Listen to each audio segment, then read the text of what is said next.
सुन्नी, नूरी, धौलासिद्ध और कुठेड़ power project, उसमें 12, 18, 30 वाला प्रोजेक्ट और 40, 7 वाला प्रोजेक्ट हमको हिमाचल में वापस मिले।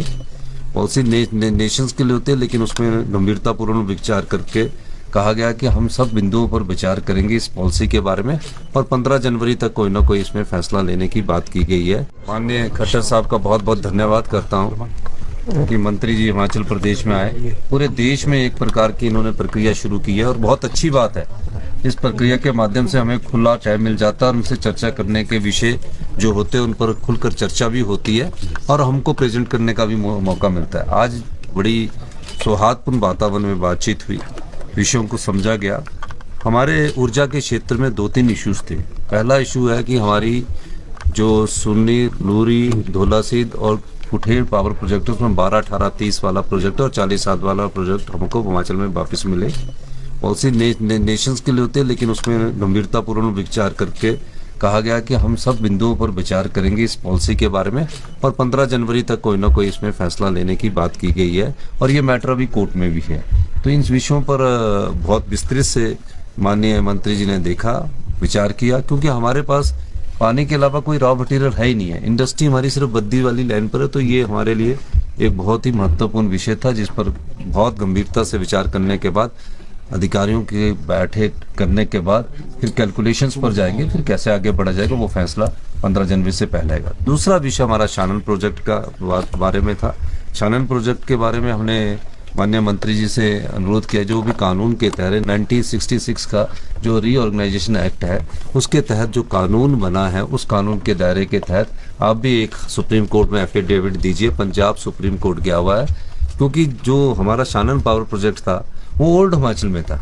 तो मर्जर जो हमारा हुआ था वो 1966 में जो एरिया थे वो उसका पार्ट ही नहीं था। तो माननीय मंत्री जी ने दिशा निर्देश दिए कि मुझे उस एक्ट की कॉपी पढ़ाई जाए और जो उस समय के एक्ट के हिसाब से अपना एफिडेविट देंगे। और पंजाब ने जो क्लेम किया है वो गलत क्लेम किया। पंजाब भी हमारा भाई है, लेकिन उनसे हम चाहेंगे कि जो एक्ट की मूल विचार है उसको उसमें सम्मिलित किया जाए।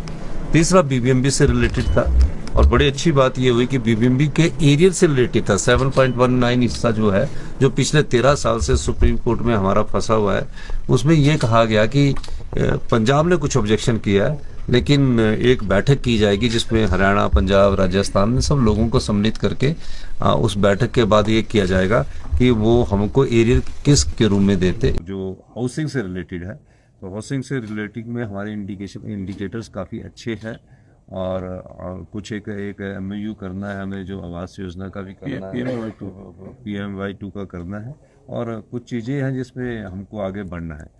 तो दोनों जगह बहुत सार्थक मीटिंग हुई है। सबसे बड़ी बात क्या है?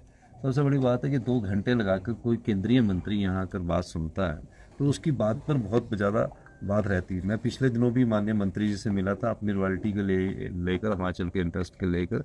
तो माननीय मंत्री जी ने बड़ी गंभीरतापूर्वक बात की और आज भी बड़ी गंभीरतापूर्वक से बात की है, क्योंकि नेशनल पर्सपेक्टिव के पॉइंट ऑफ व्यू से भी कई चीज़ों को देखना होता है, लेकिन हमारे स्टेट के इंटरेस्ट को भी हम देखना चाह रहे हैं। हमने कहा कि जब प्राइवेट प्लेयर हमको 12, 18, 30 दे सकते हैं, तो लोक उपक्रम क्यों नहीं दे सकते? तो एक स्टडी करना पड़ेगा कि किसका क्या इम्पैक्ट पड़ता है। सारी स्टडी के बाद हम आगे बढ़ेंगे, और निश्चित तौर पर आज दोनों विषयों पर बहुत अच्छी बात है। और प्रोग्रेस बोर्ड लेकर आपने, हमको भी कुछ चीज़ें पता होती है, जब प्रेजेंटेशन होती है तो हमें भी कुछ चीज़ों का ज्ञान होता है। ये बहुत अच्छी पहल माननीय मंत्री जी ने की, और ये मेरे ख्याल पहले ये केंद्रीय मंत्री होंगे जो पूरे राज्यों में जाकर जा रहे हैं। मैं इनका व्यक्तिगत तौर से भी धन्यवाद करूँगा कि आपने जो हमको बातें सुनी है और उस पर गंभीरतापूर्वक फैसला करने की बात कही है।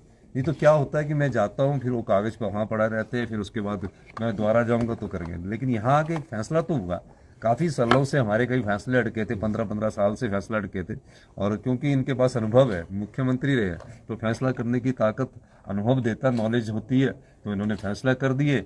अब उसमें विषय में आगे बढ़ा जाएगा, उसके बाद बढ़ा जाएगा। तो मेरे को लगता है जल्दी हमारे इस मामले में फैसला सार्थक आएंगे और पॉजिटिविटी में आएंगे।